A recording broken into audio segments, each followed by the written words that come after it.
Welcome to Let's Hear It. Let's Hear It is a podcast for and about the field of foundation and nonprofit communications, produced by its two co-hosts, Eric Brown and Kirk Brown. No relation. Well said, Eric. And I'm Kirk. And I'm Eric. The podcast is sponsored by the College Futures Foundation, which envisions a California where post-secondary education advances equity and unlocks upward mobility now and for generations to come. To learn more, visit collegefutures.org. You can find Let's Hear It on any podcast subscription platform. You can find us online at letshearitcast.com. You can find us on LinkedIn and, yes, even on Instagram. And if you like the show, please rate us on Apple Podcasts so that more people can find us. So let's get on to the show. And we're back. You know where you are. We know where you are. Let's hear it. I know where you are. You're in the sun and I'm in the fog. That's where I can't help it. I love being in the sun. I know you love being in the fog. You're a sunny guy. That's what it is. We have sunny days ahead, sunny topics ahead. So, before we start this conversation, and you're going to set up for a second. Yeah. There was a really interesting reflection at the end of this interview that I just want to actually acknowledge as we get started, that this is a dark and frightening time for many, many, many of us. And this conversation is going to be a really nice shot in that darkness of great light, great leadership. But I just wanted to acknowledge that, there's so many of us that can relate, because you're going to hear this person say they're frightened of everything they read, and they say it in a very thoughtful and a very mindful way.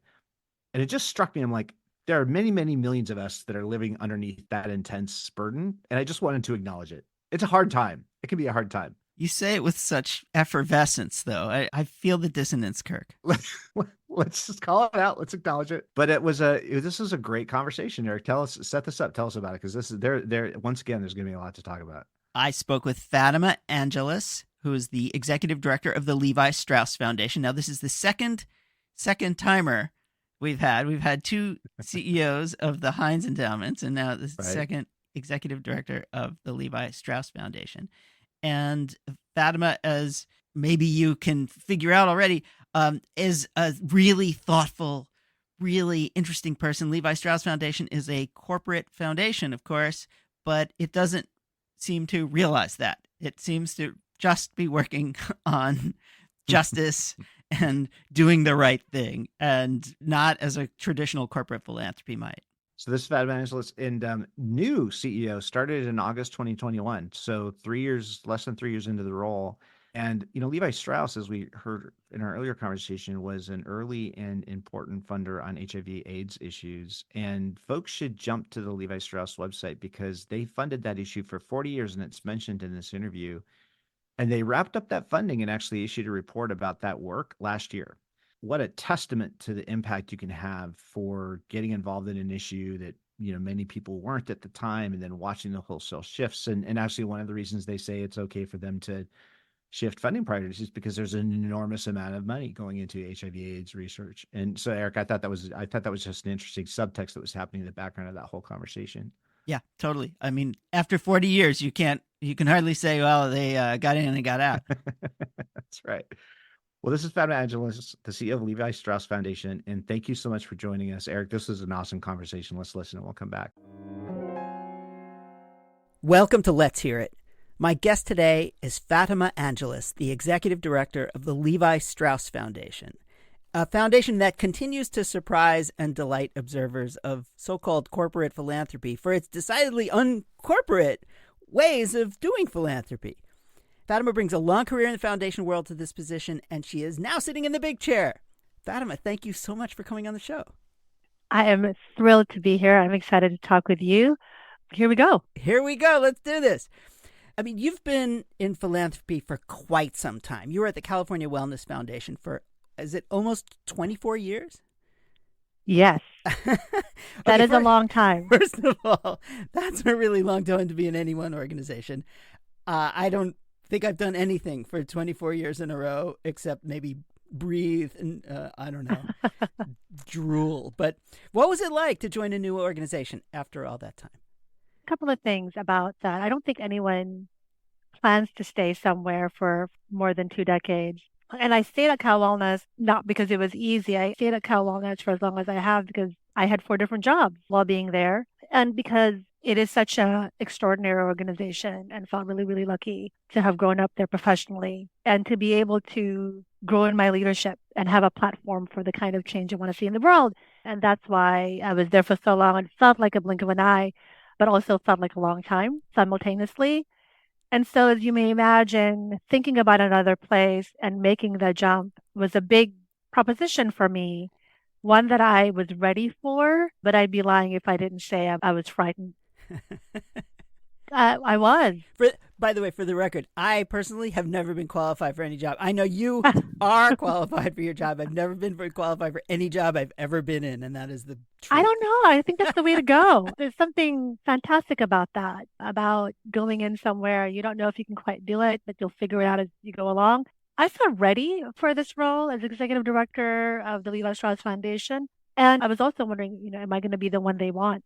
And am I going to be the one they need in the communities that we support needs as a leader of the foundation? So all of those worries, but also it's a different environment. I was going to miss my homies at Cal Wellness, and it's a different kind of foundation. There were enough differences that made me worry. And then when I kind of composed myself, I realized that there were many more things in alignment than new things. And so I walked in with trepidation and confidence, slightly worried, but all of that quickly melted away when I came in because the team was so welcoming and so game and so supportive, both board and staff of the foundation, but also the company. And I fell in love with the foundation and Levi Strauss and Company quickly. And I continue to be delighted in the work that I am so privileged to do and in the company of amazing leaders in that organization. Well, as I said, the Levi Strauss Foundation kind of surprises and delights us all. I mean, you're working on some stuff that's not the normal corporate philanthropy, whatever that's supposed to mean. So reproductive justice, worker rights, immigrant rights, democracy. I mean, these are the social issues, of course, that our future hinge upon. And you're working on that in the context of a corporate foundation. How do you navigate social issues like that I don't know if it is a business setting, but working under the umbrella of a business? Yeah, so a bit about that. I mean, that was the reason I was attracted to the opportunity because the Levi Strauss Foundation operated differently than other corporate foundations. But to be honest, I didn't know a lot of corporate funders. And the issues that the Levi Strauss Foundation had been working on have just been the right ones, right? So Levi Strauss Foundation was one of the first corporate funders, if not just a funder, in HIV and AIDS way back in the 80s. Right, that's right. And supported organizations that we know now as institutions, the San Francisco AIDS Foundation being one of them. And that says a lot about the kind of risk that the company is willing to take to allow their corporate foundation to be in that space. And all the others sort of follow. So the foundation was in HIV and AIDS funding for 4 decades. You tell me another foundation, corporate or not, that stays in one issue for that long. So I was feeling really great about going into this foundation, values alignment, commitment to social justice, and I guess unusual for a corporate funder in a number of ways. One, to stay in something for so long, like HIV and AIDS, and two, to embrace the issues that you just lifted up. So a couple of things that I learned quickly when I got into the foundation. The company believes that business should be a force for good and that philanthropy can be a vehicle for change, positive change. The company has been talking about profits through principles for a really long time. And that creates alignment with its philanthropy and consistency within its philanthropy. The company also has a strong legacy of social justice work outside of the foundation. It was the first business in the South to insist on a combined workforce, Black workers and white workers, to desegregate that, long stance around that. It had a long commitment to justice when it was working in South Africa, and the foundation clearly supports all those values. And so the mission of the foundation is to support pioneering leaders and organizations advancing justice. There hasn't been dissonance because I think the values are there. The foundation was born out of the values of the company. And so there's alignment and commitment. Yeah, it's really an incredible company. And I'm actually wearing Levi's right now, as it happens. You should always wear Levi's, Eric. Always. I will endeavor to do that. But I want to go back a little bit Yeah. and get a sense of who you are and how you ended up in this work in the first place. As I said, I've said many times in this show, nobody crawls up onto their parents' lap and says, Mommy, Daddy, I want to go into philanthropy. No one. And nobody ever. And you know what they also don't say? They never say, I want to go into philanthropy communications, but that's another story entirely. How did you find yourself in this work? I'm excited to share this with you just because I think from the episodes I've heard, no one comes to this work in the same pathway. No. So everyone has a different road to take that ends or gets to this weird field of philanthropy. So after undergrad, I went to UC Berkeley. Go Bears. I worked in the community. I worked in South of Market in San Francisco, working for a small nonprofit that was aiming to improve life outcomes for young people. And I worked with Filipino youth, immigrants, and Filipino Americans. And I ran a program that focused on HIV and AIDS prevention. Then I ended up with a different gig, running a teen center, creating and running a teen center in South of Market. A lot of what I learned working in a small nonprofit and hustling and making every dollar count and seeing the brilliance of young people and their parents and what they want for their families and what they want for their communities, those lessons still stay with me and how I approach our grant making work, how to run a small nonprofit, lessons good and bad I learned from my time in South of Market. So when I was working for the community, I was there for about 3 years. I was running out of resources to figure out how to make an organization run better, how to make a program more effective. And I felt like I was inventing things and wanted formal training. I felt that the community deserved more from me rather than sort of patchwork and band-aids. And I went to grad school for public health. And when I was in grad school, I went to a private school in New York, and it was expensive and I needed a job, and got wind of an internship program that was looking to support graduate students of color to help diversify philanthropy. It was an internship that was being run by New York Regional Association of Grantmakers, which is now Philanthropy New York. They inherited it from the Miss Foundation. And I was in the first cohort of that program. And I'd always wondered what philanthropy was about, because when I was in the nonprofit organization, I kept writing proposals that kept getting turned down. I wanted to understand the decisions that were being made, the process. It was just a black hole. And couldn't they see the brilliance of the work I was leading? Everything we were doing was exactly what they should be funding, but it wouldn't stick. And so I wanted to see how it worked. And I was an intern for the corporate giving program at Pfizer in New York City. And boy, did that open my eyes into what philanthropy can be and what it can do for communities and what a corporate foundation can do to support the kinds of communities that I came from. First of all, working for a small nonprofit and understanding the life cycle of a nonprofit, the fundraising, managing, dealing with very, very low margins, I guess you could say. I imagine that would be useful for you as a grant maker, and then working at Wellness for such a long time. Can you talk a little bit about how that experience has affected how you see your grantees and how you work with them? Absolutely. I was really lucky to land at the California Wellness Foundation because our CEO, Gary Yates, at the time, who I admire greatly, just insisted that the grant makers that he hired had experience in nonprofit organizations. And that was great because, I came in because I had experience in nonprofits, but my colleagues did too. And so we were able to share with each other what we thought made sense for how we approach the work of grant making. We were encouraged to think about ways that centered the leaders of those organizations and the decisions we make. So an early lesson for me came from Gary Yates, who said, you can have all your fancy degrees, but if you're working here at the California Wellness Foundation, the experts are the organizations running and moving efforts out in communities. And that was the framework for the California Wellness Foundation. And I carry that to my role at Levi Strauss. Well, Gary's an entertaining dude. Did you know Gary? I got a chance. I didn't know him that well, but I got to see him in action. And, he told you what he thought, which was refreshing. Yeah. It was refreshing. And when I look back into my points of view about the work I get to do. A lot of the lessons I learned from Gary Yates. A couple of things. One, it's not your money. Second, grantee partners are the experts. Listen to them and learn from them. Another one is this notion of core support and multi-year support, and that is strategic. Yeah. So these are some things I carry with me. People are just discovering so-called trust-based philanthropy, but there have been folks who've been doing it all along. That's right. And I'm excited that there is a framework, that there is a practice, and now there's language around trust-based philanthropy. It's been exciting to see that. I guess I'm a little bit bummed that it's taken so long to get there.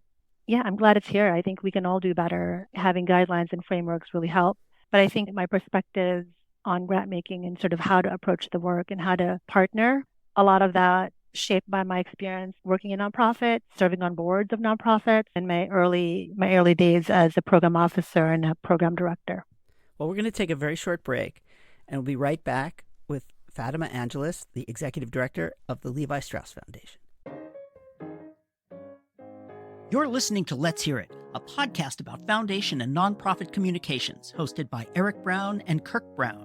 If you're enjoying this episode, you may just be a rule breaker. Tune in to Break Fake Rules, a new limited series podcast with Glenn Galich, CEO of the Stupsky Foundation. Hear from leaders in philanthropy, nonprofits, government, media, and more to learn about challenges they've overcome by breaking fake rules and which rules we should commit to breaking together. We are also sponsored by the Conrad Prebys Foundation. Check out their amazingly good podcast, and we're not just saying that, Stop and Talk, hosted by Prebys Foundation CEO Grant Oliphant. You can find them at stopandtalkpodcast.com. And now, back to the show. Welcome back. My guest is Fatima Angeles, the executive director of the Levi Strauss Foundation. We've been talking about your time at the California Wellness Foundation and how that has prepared you for this moment. Can you talk to us a little bit about what, with great power comes great responsibility, the old Spider-Man adage? How do you feel about this responsibility and the power that comes with leading a foundation after these many years doing a lot of really great jobs? And I will want to talk about the many things that you did at Wellness. But let's talk about power and responsibility a little bit.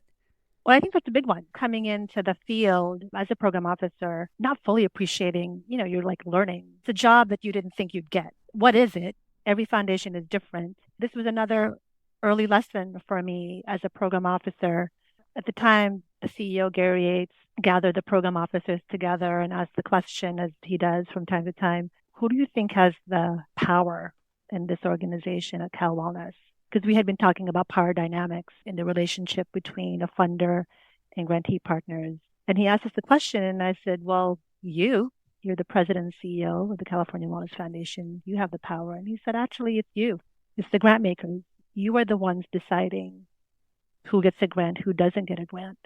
That's a lot of power. That's a lot of responsibility that you have. So how are you going to take care of it? And that was really powerful coming from our CEO, and when there were many different layers of leadership in the organization. And so I remember my colleagues and I just sort of looking around, one, feeling encouraged that our CEO sees us as the ones with power, but also that tremendous weight of, man, we better get this right.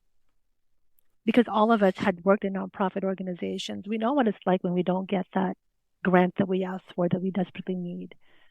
And so having that in the front of our minds always, I think, informed how we behaved and how we connect with leaders, making the risky moves, leading the changes that we all need them to do. And that stays with me now as an executive director of a foundation. And I have young grant makers on the team, new to the work, new to the field. And we have those kinds of conversations about responsibilities. And I'll share that I have a slide of Spider-Man. You do? I do. When I do a team orientation, I include a slide because, I'm a nerd. I also have a lot of Star Trek references in my orientation around a grant making team. Well, my old boss, Larry Kramer, had Star Trek bobbleheads in his office.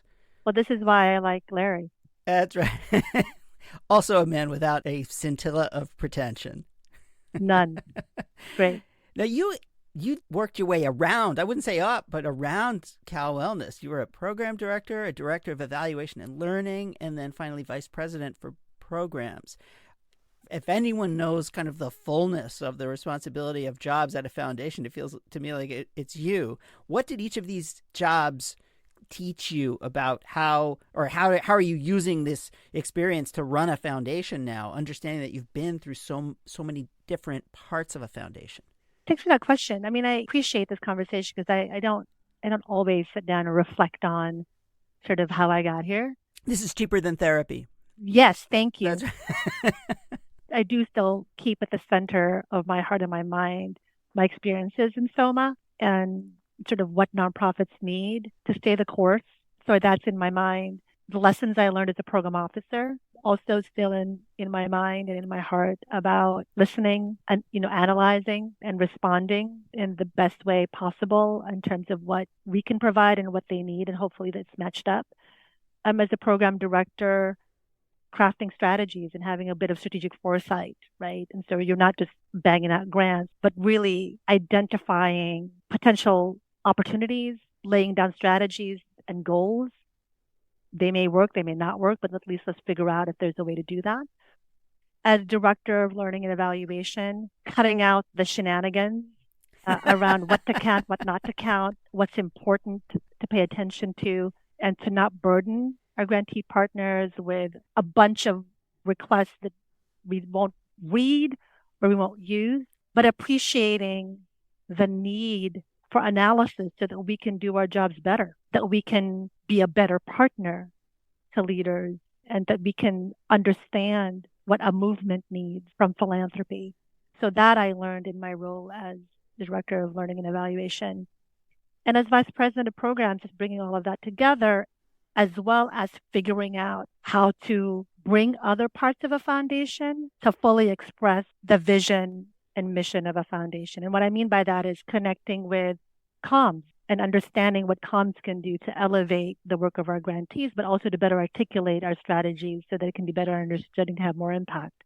Partnering with finance around PRIs and MRIs and identifying and unlocking more tools to get resources out to communities, working with the board to figure out what they need in terms of information and analysis and experiences so that they can make policies and guidelines to get the foundation moving forward.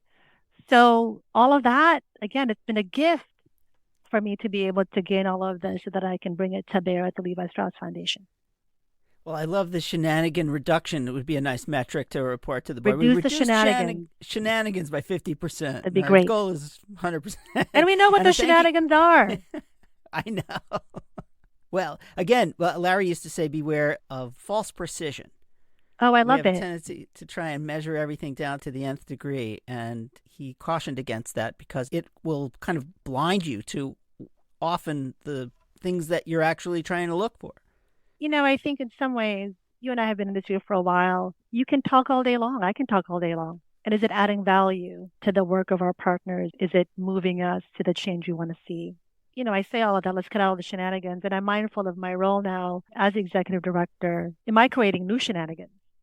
Right? And who's going to check me to make sure that I'm not asking for and creating work that doesn't add value? And in that sense, I'm comforted by the boards that I have who will call out shenanigans, but also learning from other leaders in the company about how they do their work, how they lead, and how they move fast. So I think that's another benefit of being in a foundation within a larger organization. Well, that's a great segue. And you mentioned communications. And I think that in this instance, particularly for Levi Strauss Foundation and the work that you're doing, communications is hugely important. I mean, anyone who's working in these kinds of social issues are working towards creating a new narrative about what success looks like, about what it feels like to belong, all of these things. How are you using or thinking about communications, both in the context of the foundation and your relationship with this larger entity? Well, communications is huge. And I learned that from another fantastic CEO of the California Wellness Foundation, Judy Belk, who comes from communications. The best. And under her leadership, the light went on. Grant dollars are one thing, but man, can it go further if we invest in comms and narrative change? And that's true for the organizations we support. That's also true for the foundation itself. And I bring that to the Levi Strauss Foundation. And again, another stroke of luck is that we have such a robust communications department at Levi Strauss. And so leaning into their expertise, understanding how they think about comms and how it moves, and participating and engaging in the work that they do informs how we think about communications from the standpoint of the foundation. We are much more aware of the role of communications narrative change in the work of our grantees and in our own work. And so communications and narrative change is a cross-cutting element in all of our grant making, right? So in each of our portfolios, we want to make sure that we're supporting communication strategies or storytelling strategies, again, to move hearts and minds, to move policy, to reframe the issue that supports the work of our grantee partners.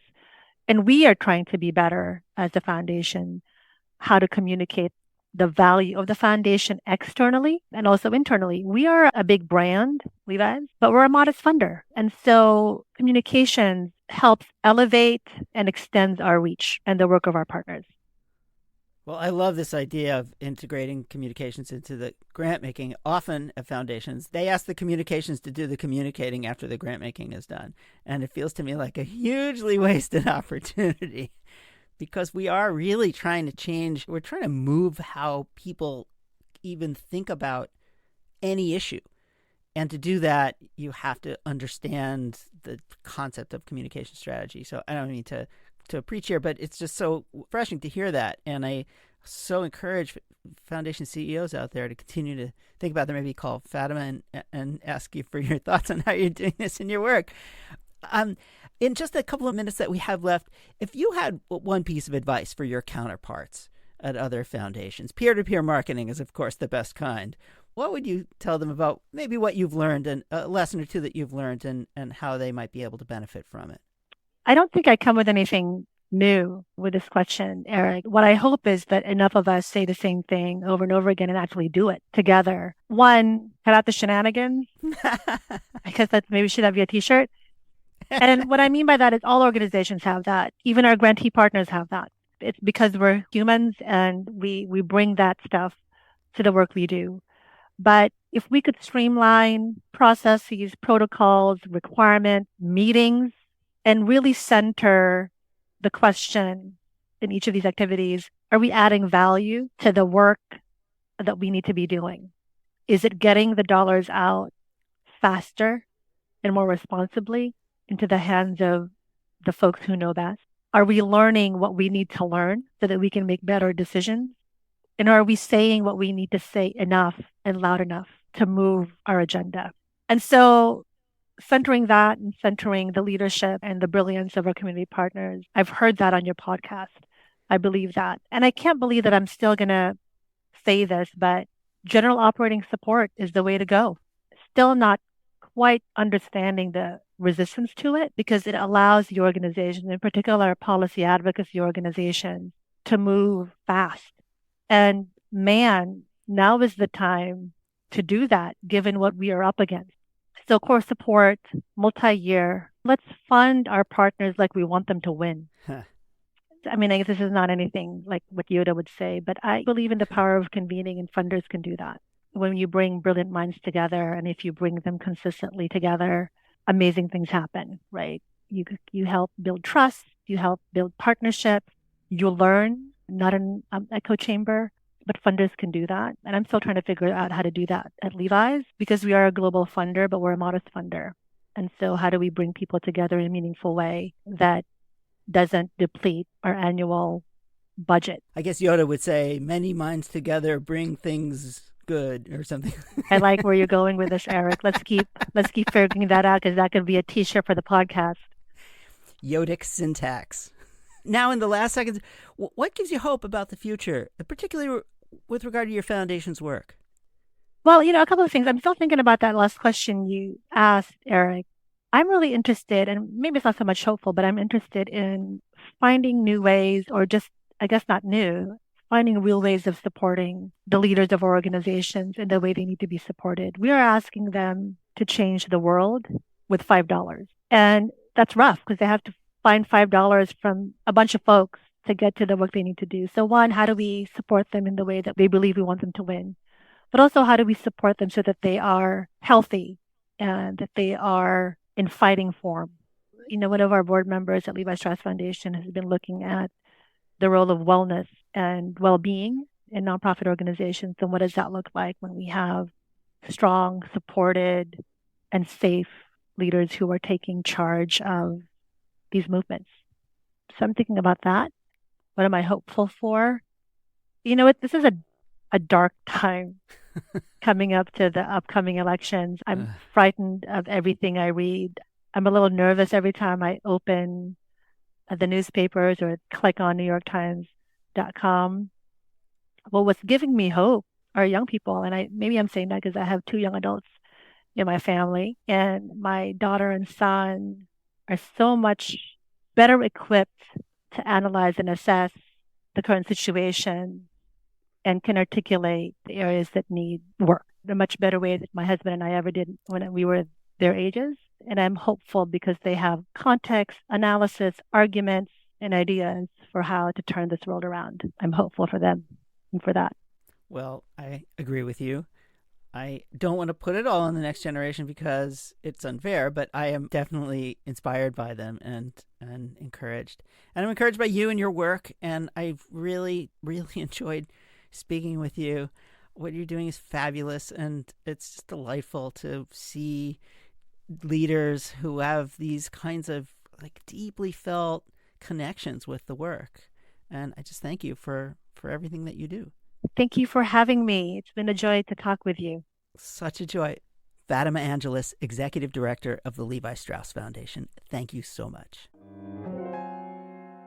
And we're back. So, what's the title of this episode going to be? Is it going to be Drop the Shenanigans? That could be a good one. Has to have shenanigans in it, yes. Oh, but can I offer another one? Oh, yeah. And this was towards the end of the conversation. Fund our partners like we want them to win. Yeah, you're right. Oh, man. How good is that? That's pretty good. You're right. And she's right. Well, what's the point of dipping your toe in anything when it comes to supporting organizations that you want to actually make a difference? So once again, we have somebody on the podcast who's come through this incredibly interesting path to be in the role that they're in. And, I always love it when our guests have this experience of how to run a small nonprofit and what it takes to make that succeed. And I just feel like that flows through in Fatima on all of her thinking about all the work that she's going to be doing, all the investments they're making at Levi Strauss, that she's drawing constantly on that lived experience. And I loved her reflection. She was so used to submitting all these proposals, having all this thinking, all this great ideas, and they're all getting rejected, and so she goes on this lifelong learning process of learning how that process works. But I wish we could inject that I ran a small nonprofit, DNA into everybody in senior leadership, let alone CEOs, like everybody who's in the philanthropic space. I just feel like it's an invaluable perspective.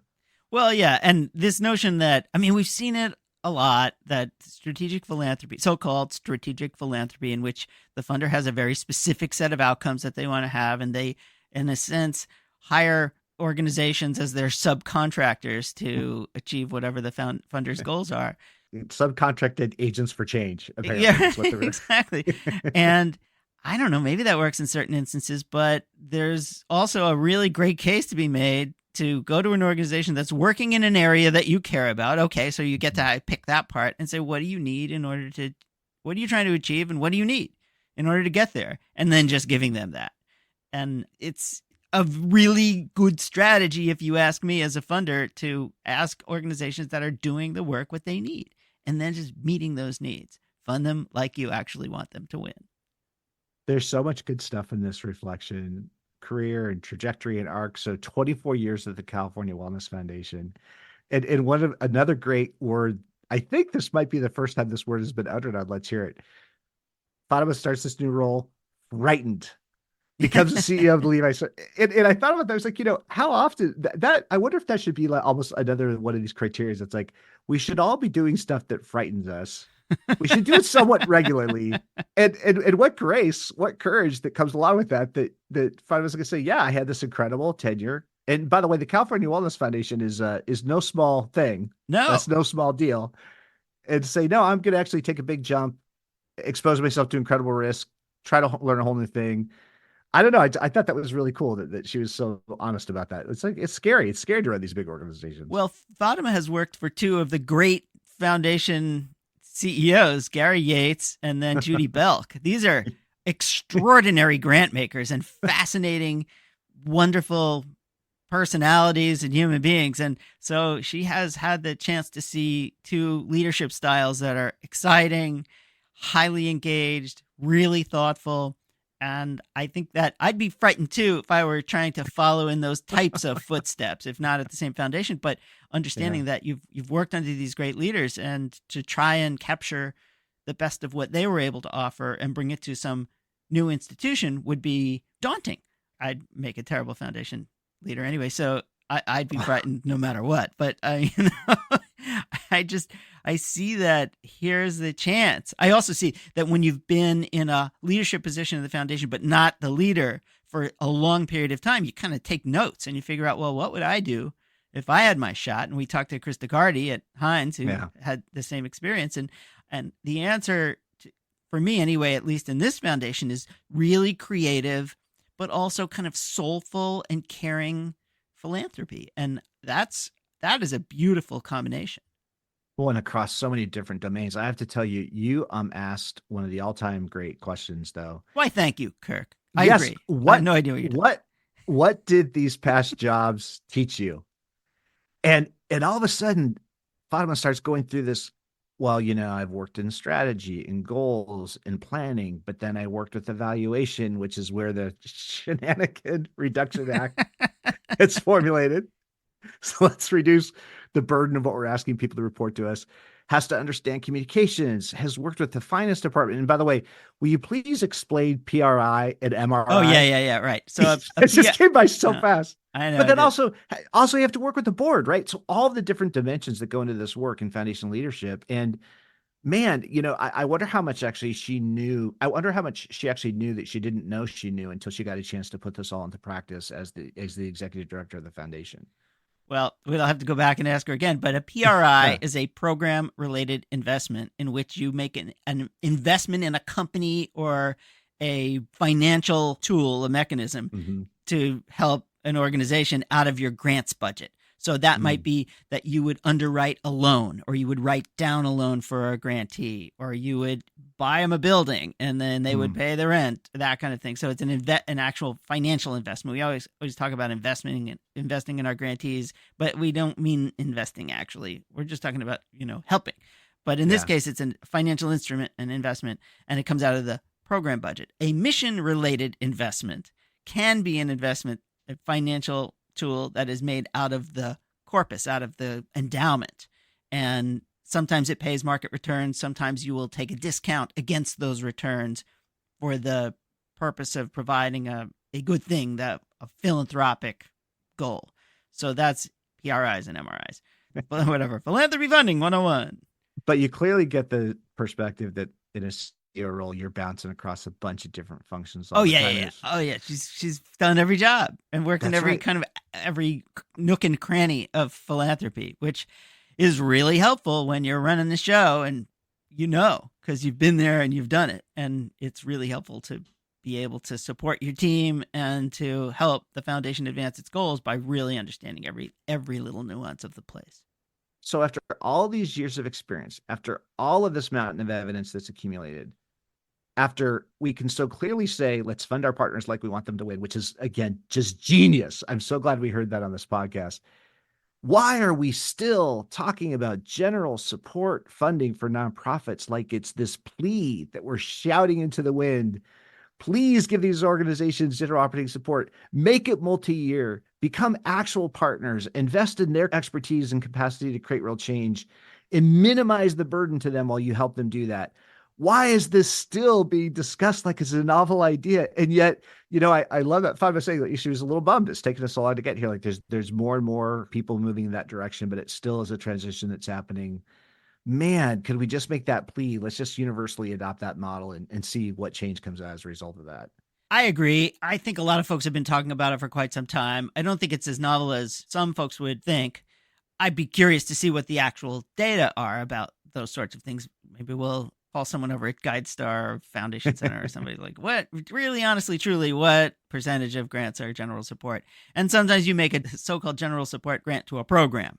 So, which is still considered project support. So that doesn't count.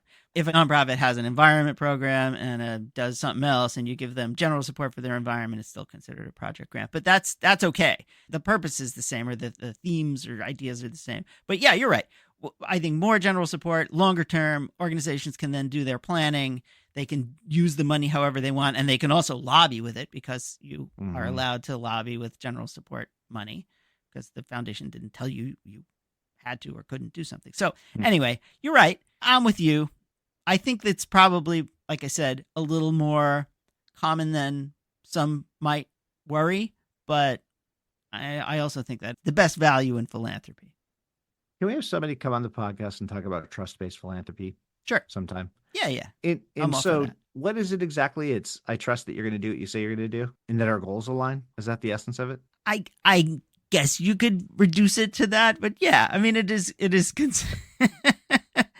but it's, how difficult do we make it on ourselves to cut a check, say, go create some great outcomes and tell us how it goes? How much language do we need to wrap around that? No. But the other thing is that you have to have a deep relationship with the organization so that everybody knows what everybody's talking about. So you know that you're in alignment. So once you kind of get to that point where, hey, look, I know the work that you're doing. I know it intimately. I really understand it. Here's the money. Go and tell me what you need and I'll support that. You can't just sign up for trust-based philanthropy on Monday and start making those kinds of grants on Tuesday. You actually have to have relationships with folks. And in order to have relationships with folks, you have to talk about the good, the bad, and the ugly. And that takes time. But I believe in the concept is find organizations with whom you are really closely aligned and give them what they need to win. Well, it takes time and takes capacity. And it's funny because that means people power on both sides too, right? Because that's one of the things I see a lot of program officers suffering from is they just have so little time to really be focused in any one place because they're moving so many grants, working so many processes. And so I love this drop the shenanigans notion. And how viable is that? Because it's so funny. I love that word too. It's like I want to bring that into our organizational context because it means everything. It means so many things. It's so salient. It's so spot on. It's also it's self-effacing. It's an acknowledgement of some of the goofiness of our work and all these endeavors. It's a joyful, entertaining word, and I'm all for that. But it's a nice also reflection of kind of this. I love it every time when you're doing kind of an organizational assessment piece. It's sort of, let's talk about the unwritten rules. Let's talk about the rules that are rules, but nobody's really talking about those rules and that we have to live with it. And can we clean those up? So do you think we can do this? Like this advice here of let's center the question, are we adding value? Can we get the dollars out faster, more responsibly? Are we learning what we need to learn? Are we saying what we need to say?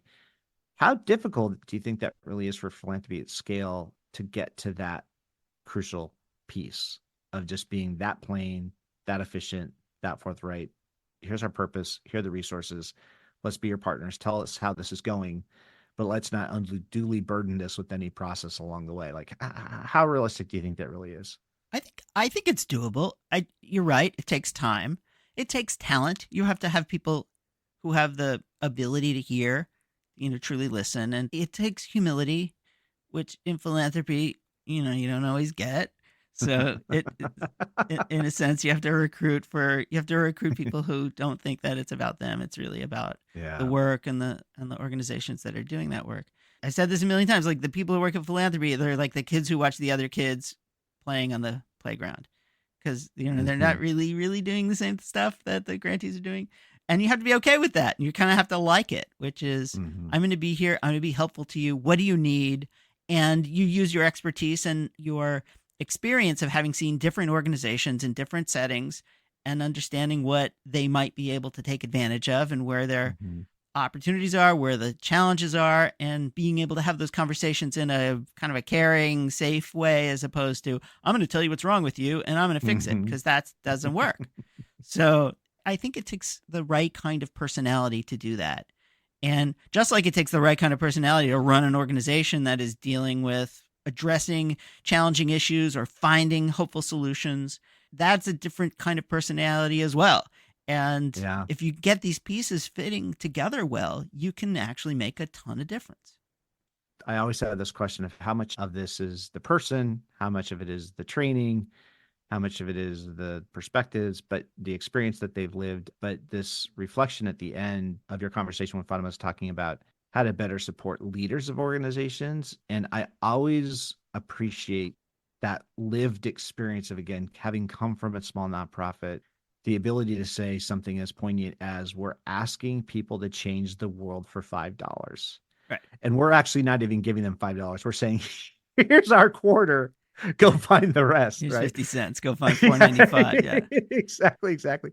And so just these open-ended questions of how do we support people so they believe we want them to win? Again, what does that look like? And also, how do we support people so they're healthy, they're in good fighting form? I don't know that I've ever heard anybody reflect on the notion of wellness and well-being in nonprofits with a particular emphasis on leadership. And that's such an interesting idea to me. Like, I wonder what that is going to look like for the Levi Strauss Foundation and others that think about that. But this way of really understanding the human dimensions of human leadership in terms of these organizations, because even this idea of like supporting organizations so we know they want them to win, like so much in my experience in the field, it's actually funders fund at the field level.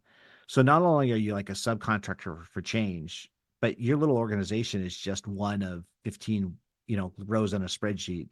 And so as long as the spreadsheet adds up to whatever your grant making budget is going to be, that's what you're trying to accomplish. But actually, you need to look across. You need to look at each of those organizations and be like, well, what resources are we providing, and what does overall health and well-being for that organization look like? And again, it just feels like there's a quiet reflection here that building deeper relationships, more honest relationships, going a little bit deeper in terms of what this could really be about in terms of the change that we're trying to create.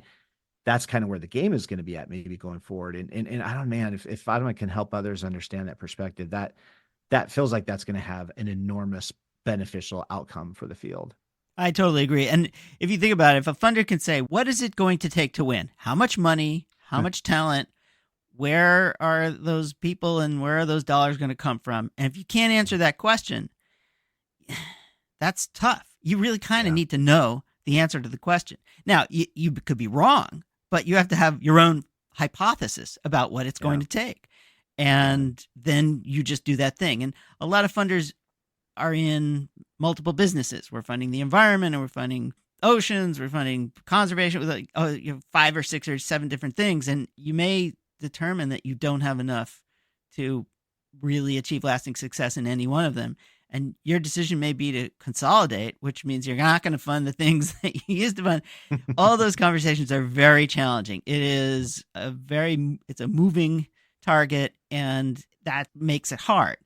And you want to do as much as possible, but you can't go as deep as you need to. And therefore, maybe that you have to make hard decisions. But philanthropy is a zero-sum game. You have only so many dollars to share. And when you spend them here, you can't spend them there.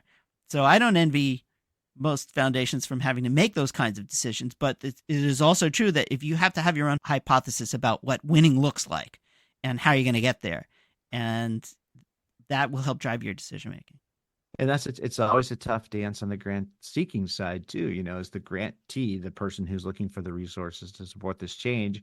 You might have an inclination to say, it's going to cost this much, but that number feels like it's untenable. So you start bargaining yourself down from the get-go just to try to come up with something that you think will work with the grant maker's budget. And so it's a really difficult dance to sort that through and get to the right, clarity about what investments are going to be most necessary. And even feel, again, back to being frightened, feel the bravery and the courage to actually say to somebody who could potentially fund you, but could say yes or no, actually, this is really what this is going to take to get this work done. Yep. And, getting back to Fatima and Levi Strauss Foundation, I really have the sense that they have a real clarity of their mission and what it's going to take to get there. And this belief in the grantees and an understanding about who they are and what they do. And finally, from a corporate philanthropy side, like, this isn't about marketing. Yeah. It's about social change. And I think that that's a really amazingly fabulous mission for any foundation, but moreover, for a corporate foundation to just be brave enough to understand who they are and what they want to achieve and not worry about whether it's going to sell jeans or not.